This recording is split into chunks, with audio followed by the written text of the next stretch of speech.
Welcome to the SmartTechCheck podcast, hosted by Mark Vina, your home for candid, insightful, and provocative conversations about the smart home automation, security, smartphones, PC and console gaming, and much more. Hello, everyone. My name is Mark Vina, host of the SmartTechCheck podcast. Welcome to my first podcast of 2022. I hope all of you have had a safe and festive holiday ringing in 2022. One of the perks of my role at SmartTech Research is meeting very engaging senior execs in the tech space out here in Silicon Valley. And I have the honor of having Sam Geha, the Executive Vice President of Infineon's Automotive Division, to talk about some of the truly disruptive technologies that the company has brought to market for a variety of different applications, which we'll talk about. Sam, welcome to the podcast and Happy New Year. Happy New Year to you too, and thank you for the opportunity to speak with you. Well, thank you for taking time out of your busy, we're still kind of in the holidays as we kind of rocket through the early part of 2022. Yeah, so Infineon is a top 10 global semiconductor provider. Our mission is very simple. It's actually to make the world easier, safer, and greener, and leveraging some of our technologies. And maybe I can elaborate and give you one example from each. So for the easier part is imagine we are in many of the smart connected devices in the home where actually you detect the voice commands and it does many things for you. Along with, we're in many of the household appliances that are connected and smarter. So that's part of how we're making the world easier.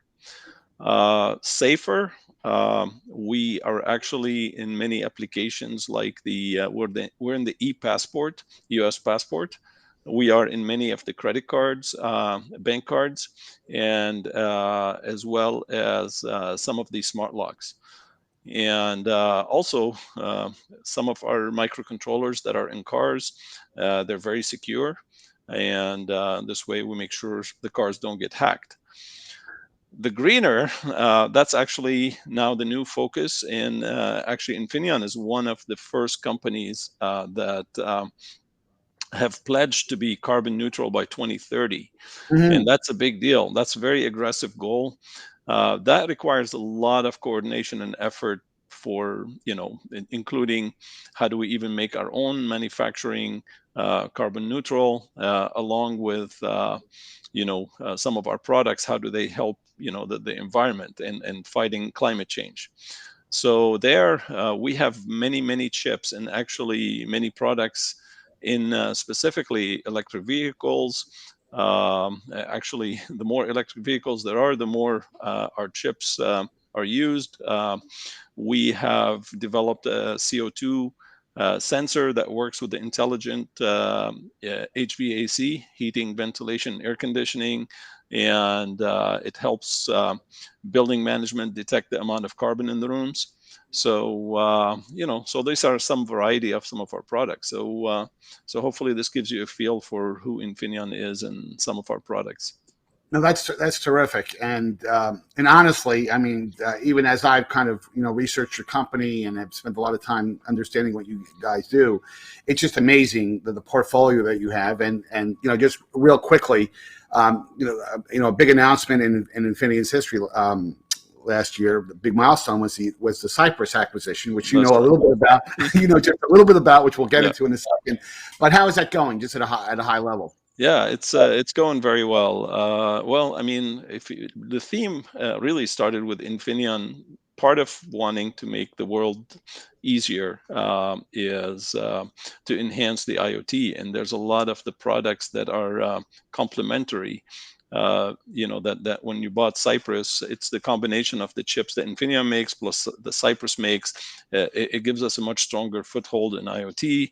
Right. Same thing in automotive. So it's very complementary, and despite the pandemic, I believe this transition has gone very smooth, and it's been a success story.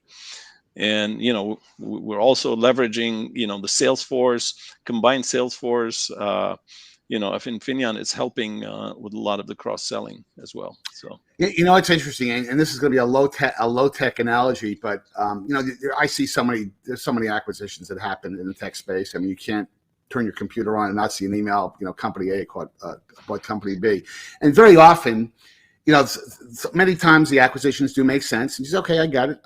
Bigger company buys the smaller company, but there's synergy there, and their footprint expands.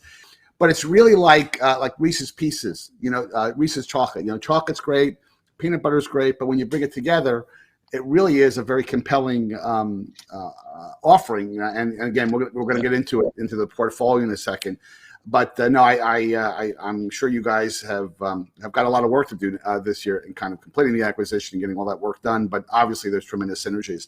Let's bring up the slides first of all, and before we hit some of the technologies that we're going to talk about, I always find it helpful to talk about the person I'm interviewing, just to get a piece of your background. You oversee the automotive division at Infineon. But let's talk about your background and your Cypress legacy, and we'll go into that. Yeah, so let's put it this way. When Infineon bought Cypress, I had spent 25 years at Cypress, 13 of which in an executive role. So I would say I'm certainly a Cypress veteran. And for the last 2 years, part of the transition and part of the acquisition, I was involved with the Infineon team. And as you could see, I did graduate from the University of Arizona with a EE degree. And I've expanded my role from being the memory guy when I was at Cypress, the guy that ran the memory division, to now representing Infineon's automotive division in the U.S. So it's been a great combination. So 25 years, you obviously know where the bathrooms are. I hope so. Yeah. So to speak. Yeah. No, that's great, and I just have to say it's always remarkable to me because when I talk to senior leaders at companies, they're typically either engineers. Most of the time, they are engineers, but with engineering backgrounds, or you find people who have very strong marketing and business backgrounds. And I have to say, because I'm an ex-marketing guy myself, I always find interviewing engineers who have strong engineering backgrounds that have gotten into leadership positions, they tend to be much more transparent and I'm not saying that they're not. Marketing people are not honest. I would never say that because I am an marketing person. But you do get a level of transparency that I think is very compelling. Sure. You got me. I used to be the VP of Technology R&D at Cypress for many years. So yes, I'm an engineer at heart. Well, I'm gonna test you now. Let's go into some of these new technologies that you want to talk about here. And this one is intriguing, and it has a variety of different applications, but obviously child and pet protection detection is a biggie. But let's please walk people through what Infineon is doing here. Yeah, so this application is a 60 gigahertz radar for the child and pet detection. This I call it this application or this solution is leverages many of Infineon's chipsets, and what it does, the advantage it has, it's a small form factor and it's all about low power consumption. So this radar sensor has measurement capabilities to both detect the location as well as the classification of occupants, as well as some of their vital signs. So it tells you the heart rate, the respiration rate. So you can imagine the application where it could be useful, whether it's in a fire, whether it's you're searching for somebody, etc. So this is part of us trying to make the world safer and, all three in this one, and easier for sure. So. No, that's great. That's great. And and we'll get into this as we go into the some of the other technologies. One of the big things that Infineon does a really good job. I know Cypress did a good job about did a good job of it, and I know that all the great technology ingredient companies do this. Is the design-in capability? Because many of these products, many of these end user products will have multiple versions over time. And the last thing an end user product company wants to do is have to totally redesign something every time a new iteration of an ASIC comes out. So let's talk a little bit about that, because I think that's going to be a continuous theme, just the ease of design in. Well, yeah, the magic word there is we use programmable microcontrollers, which gives you a lot of the flexibility. So you don't have to redesign a whole chip every time you come up with a twist or a tweak to your existing solution. And when you add programmability, that gives you all that leverage. And that's been the key and the theme for for the last few years. That's been the core of what actually Cypress did, and same thing for Infineon. So. Yes. No, Okay. that's great. No, that's great. That's great.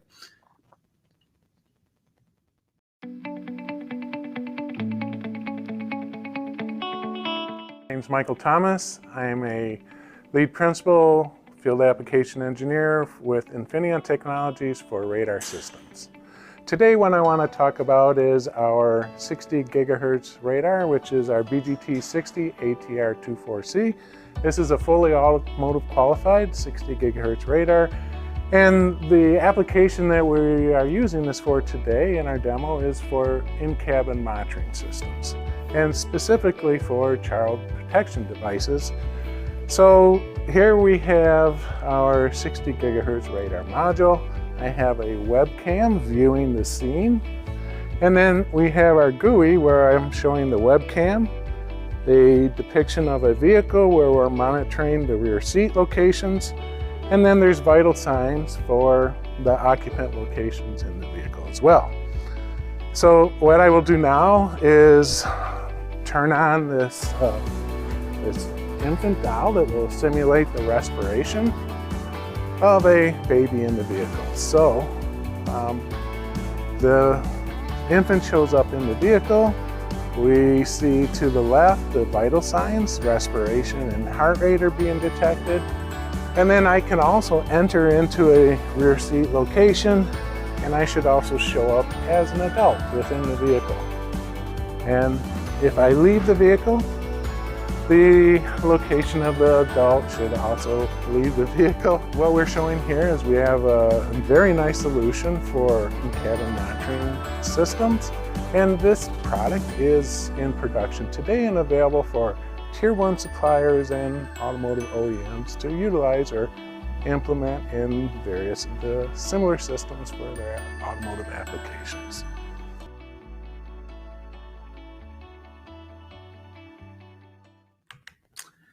Let's hit the next one, and this one is close to my heart because of my interest in the smart home, and what the new initiative known as Matter, and Thread is obviously part of this as well. But let's talk about this as really a practical capability, because the smart home has become such a big deal. I mean, as you know, Sam, the smart home category has gone through explosive growth, especially during the pandemic. People staying at home have decided that, hey, they want to make their home smarter. But let's talk about how this technology applies in that context. Yeah, I think the most important takeaway from this application is that not every time you want to go to the cloud and send information to the cloud and send it back, especially when it's inside your house. So this application allows you to actually communicate, have different devices inside the house that communicate with each other, leveraging the Bluetooth LE, which is low energy technology, and and the 802.15.4 system on chip, or SoC. The concept here is you got many products in the home, from lighting to appliances to different things, heater, air conditioning, etc., that you want them to talk to each other and make life easier in general. So this is in the category of making life easier.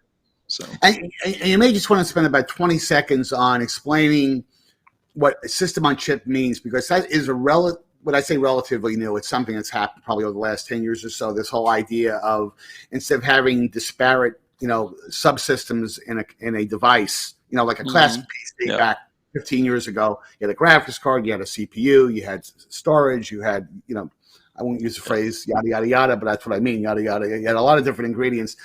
Systems on chips bring these disparate capabilities together. So that's important to point out that really the smart home and device environment requires that type of capability, correct? Yeah, I think the way you think about it is, it takes about 1.5 to 2 years to design a very good chip. Yeah. And when you do that, again, when you want to add, let's say, one more feature to the chip, you want to make sure that chip has analog, has digital, has non-volatile memory, and you want to be able to tap into different functions within each one of those. And that's part of what we call system on a chip. In the old world, you used to have an analog chip, a digital chip, or a logic chip, and then a non-volatile memory chip, etc. So now you're putting all these on the same chip, and then you're able to program it in a way to meet your needs. So the same chip that could serve USB Type C is the same chip that that you could use for touchscreen, or so by varying some of the programmability and how things are done. So okay. And last but not least, the Matter and initiative and the protocol, the thread protocol. This is really important because Matter is. There are some people who are a bit skeptical about Matter because it's promising a lot. To bring all these disparate, home protocols together, like Siri and Google Assistant and Alexa together. I mean, that's the promised land. I want to live in a home where I don't have to remember what command I have to use to invoke a certain device, and that's really the promise of Matter. You guys are really getting behind Matter. I mean, you really are placing a fairly significant bet. Absolutely, yeah. I mean, we don't want to just work with one company. We want to be able to support different companies and different systems and different solutions. So that forces us to innovate to meet all the different variations out there. That's great.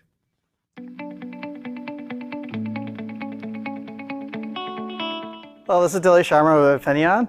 I'm in the Bluetooth group of Connected Secure Systems. And today what I'm going to discuss is our CYW30739. This is our new AirRock Bluetooth and multi-protocol solution for Matter. And so what we're demonstrating here today is we've got a border router here. And so when you're at home, this would be your Alexa, this would be your Google Nest, or your Apple HomePod. And this will be an end device. And so today I'm showing an example of lighting.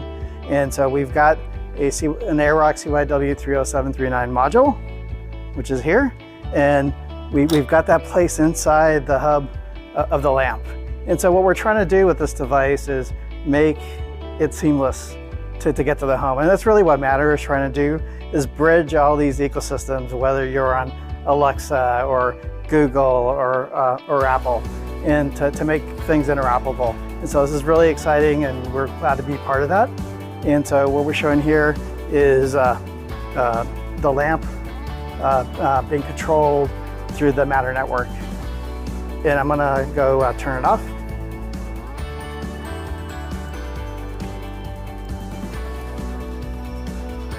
Okay, so what we're gonna do is now is again, go into the Matter network, and let's say you're on an app on a phone, or even talking to your border router through a voice assistant of your choice. What you would do then is, tell it to turn the lamp off.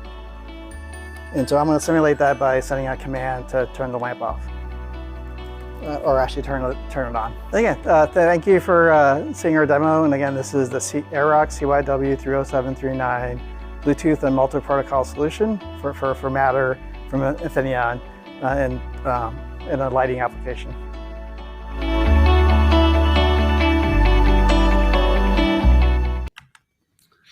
Okay, this is a biggie. This is the CO2 module, which is great from a safety standpoint. Nobody likes CO2 in their house. Yeah. That can be a very bad thing. But let's talk about that in terms of how this capability applies in that context.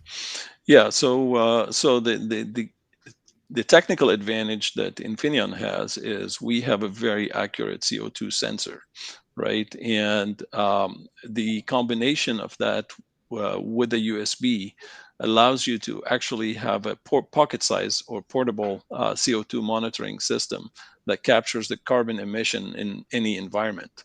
And so you could set it in a way where, okay, you could read on the screen. You get your green light if the the CO2 concentration is below 800 ppm parts per million. Yellow is between 800 and 1600, and red if it's above that. So you can do that to to just make sure people live in a safe environment. And the fact that you can enable it with a USB, now you could just do it on your phone. You can Right. you don't even have to be at home to monitor it and to activate what to do about it when Now that to me, things are in danger. So yeah, it really is remarkable to me, because especially during the pandemic with people staying home, people have become much more conscious about their health and their air quality because they're spending more time in their house. Yeah. And a lot of people, frankly, still don't get it, that the quality of CO2, or the level of CO2, and making sure that it doesn't exceed a certain level, is a really profound safety thing that families should be concerned about. Absolutely. Well,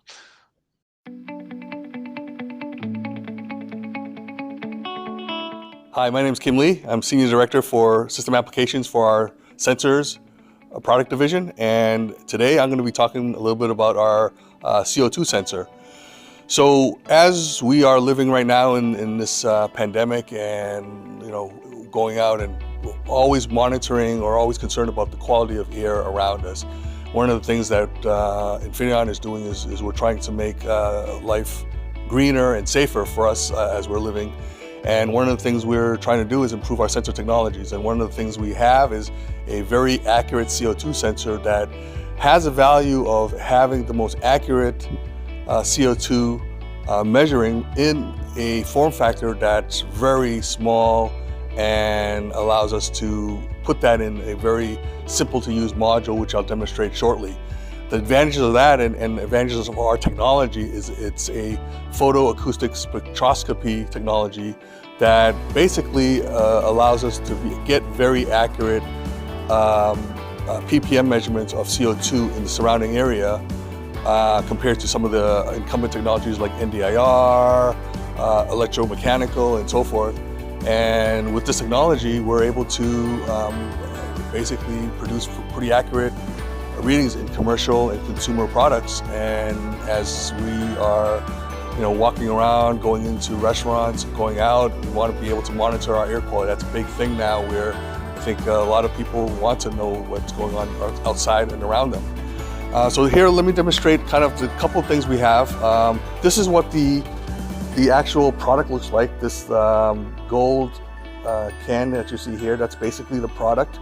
And it's currently on an evaluation platform that basically talks over USB to the PC. And all that's doing is just showing a visualizer, a GUI that basically visualizes the CO2 content over time. The other demo is basically a very simple traffic light demo that basically shows green light, yellow light, and red light. And you can also monitor, you can hook it up to your mobile phone, you can hook it up to a USB stick just for power, or you can hook it up to the computer and have a GUI like this that shows a gas gauge of where how the CO2 content is. So like, for example, for this one, if I blow into it, you'll see that the CO2 creeps up to a level that's potentially concerning. And you'll see that creep up here. I'll do the same on this guy here and see if I can get this guy to go red.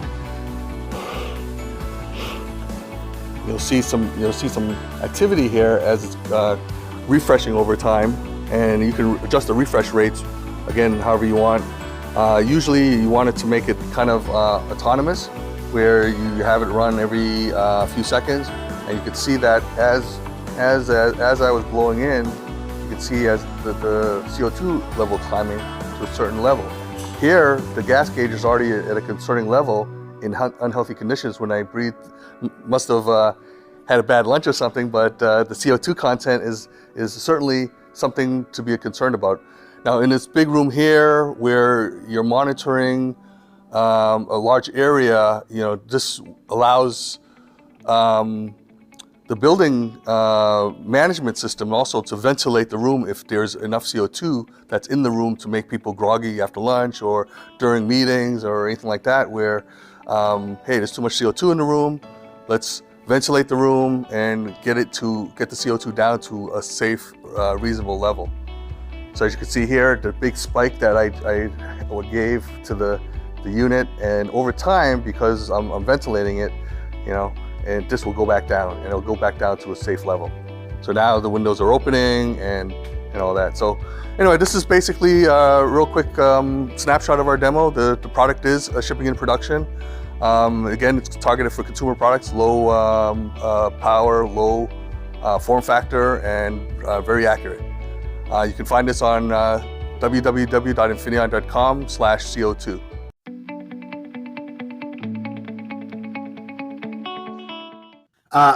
This is another biggie that it's just amazing in terms of the growth of smart speakers and smart devices. But let's talk a little bit about this in terms of the machine learning component to this. This was something I did not know. So if you could see from the products that are used, which is different chips, it's got a PSOC 6, the extensive microphone and Pico voice platforms and you put those together, and you add some machine learning based voice solution, and then you have basically you can customize things. You could you have a solution that works. That's superior. So we think this is part of making the world easier again, and with leveraging all the features and all the products that Infineon has. No, and that whole custom wake word capability, which like I said before, yep. I mean that's one of the biggest frustrations that consumers have in the smart home is that, and especially in my place, I have multiple solutions. I don't have one. Yeah. And having to, if I could remember just one phrase without having to think about it, I mean that's a big deal. And obviously this ties to the Matter initiative as well. But no, this is a big deal, and I'm glad Infineon is involved in it. Hey, my name is Sriharsha. So I work as a product manager at Infineon, where I handle machine learning software enablement for our Infineon MCUs. And today I'd like to talk about one of the partnerships we did with Infineon and a company called Pico Voice to bring AI-based local voice solutions to the market. So a quick overview of what we mean by local voice is basically, if you think of how most systems work today, in your home you have your devices like ALEXA, OK Google, you have a bunch of devices there. So basically when you give it a command, you kind of wake it up, you tell it to do something, your voice data goes up to the cloud, it figures out what you just said, it comes all the way back down, and then it goes and does something, right? So that's typically how everything works today, which is okay for things like, hey, tell me the weather or play me the news, things like that make sense. But you kind of run into these issues where, for simple things like home appliances, you have to be, there's always a comfort level for privacy where, hey, where's my voice going? Is it really going up to the cloud? What are they doing with my voice? Since it's really kind of problematic from a privacy perspective for your voice to be up there for a variety of different appliances and a variety of different applications, really the idea is to say, instead of running your algorithms up in the cloud, can I just run it on the edge? How much can I do locally, right? So the partnership with Pico Voice effectively is one of the use cases where we really can move all of these voice algorithms right down to the edge, where Infineon has some high quality PDM microphones, as well as our own MCUs, which is the PSOC 6 line. So we kind of can process this audio data and take some decisions. And one of the demos here, which we call the Smart Home Solution demo, this is a demo hardware jig which we built up, really kind of showcases this. As an example, we take the smart coffee maker, and in this, right, so traditionally you can kind of think of this as a simple GUI, right? You can kind of touch, for example, I need a cappuccino, I press something. This is a very simple, normal graphical user interface which you typically use, but you can always enhance this with voice, and you can kind of say, hey, coffee maker, make me a strong coffee, right? And then, oh, sorry, hey, coffee maker, make me a strong coffee. And it kind of goes to the coffee machine, the coffee app, and then it goes and creates this coffee, right? So really it's to kind of showcase that you have this unified kind of touch GUI as well as voice, and all of this is running locally on the MCU. One of the really cool things we do with this partnership is how easy it is to actually customize something like this. So over here, I'm kind of showing you what Pico Voice provides, which is kind of a console engine in which you can actually go in and customize the wake phrase. For example, I kind of said, hey, coffee maker, but you can actually type in whatever you want. You can kind of say, hello, coffee maker, if you wanted to, and then click on train, and then you kind of wait a couple of minutes, and then you can download it. We do support kind of the Infineon's PSOC 6 platform here. This is what we have. So, and then you kind of train for it, you download it, and you program it, and you're done. So really, it's the ease of use, which we want to showcase with this partnership. And of course, for more information, please do visit www.infineon.com.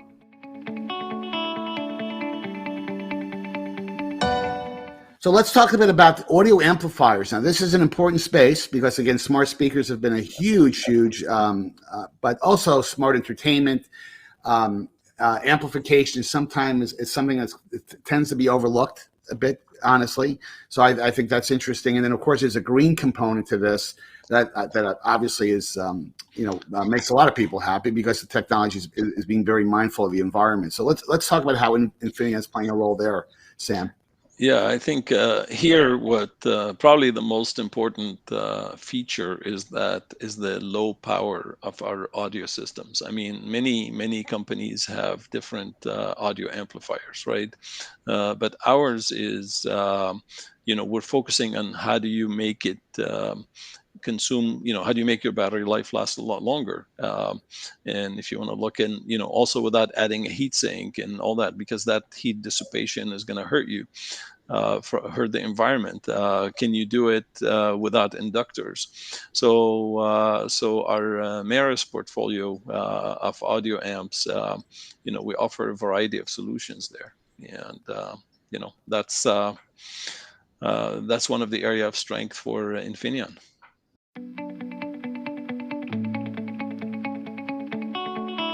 Greetings from the Infineon Maris Audio Lab here in sunny California. This year at CES, we are reimagining innovation in audio amplifiers by enabling you to design in a broad portfolio of easier, smarter, and greener amplifiers that draw on our long-lasting legacy of high-power amplifiers as well as our mid-power Maris audio amplifiers. The products that we're announcing and releasing here at CES enable up to 54% additional battery life in portable speakers, up to 200 watts of output power without a heatsink, and integrate some patented multi-level amplifier technology that allows more than 35 watts of power without any clunky inductors on that output filter. That's almost 4 times more than the power that our competitors promise in the data sheets. If you're going to be at CES in Las Vegas this January, come along and meet the team by clicking below on the meeting manager or contact your local Infineon representative.